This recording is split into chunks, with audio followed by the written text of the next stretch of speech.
And for more on the rising tensions on the Korean Peninsula, we're now joined live in our studio by Raymond Tanter. He's a political analyst and former staffer on the White House National Security Council. Mr. Tanter, it's always a pleasure to see you. Thank you for coming in.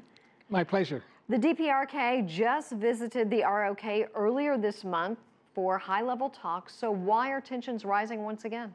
Well, I can imagine that the dynasty, the Kim dynasty, wakes up in the morning saying, what can we do to get the world's attention? There's Ebola, the Nigerian schoolgirls, there's Occupied Central in Hong Kong. I know, we could use the balloons as an entree point to respond by causing a little tension along the border.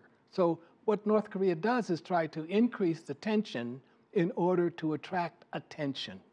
Right.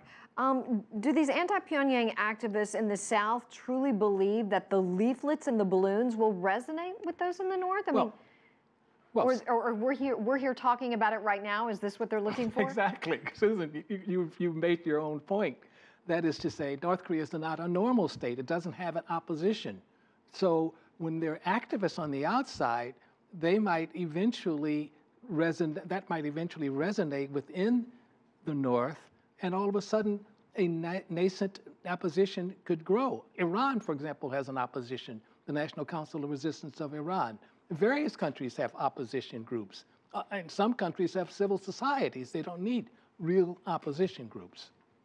Do you think these tensions will escalate? I mean, since obviously they have not put this to rest by any means. Well, one of the roles that China plays is to keep the tensions from going too far, keep North Korea from extending its saber rattling, if you will, until the point where South Korea responds disproportionately. Now, South Korea could play a different game than the North Koreans would like to play. What do you think about Mr. Un's reappearance with the media? Right. I think it's not clear that he actually reappeared, but let's say he appears and reappears. That way you get attention. That's what my view is. You know, we wake up in the morning, how can we get the attention of the world? I'll disappear, but for not too long. And but North Korea, again, is not a normal state.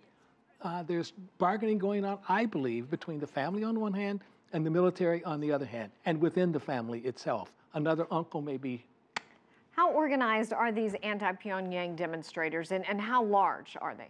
Well, in South Korea, the activists are not that large, but what matters is they get the great channels like CCTV to cover them, and that goes around the world. So you don't have to be a large group.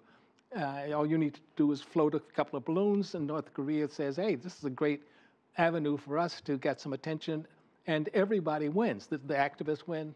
These are essentially warning shots. Warning shots across the bow. Okay. Do you think we'll see more of this over the next month or so?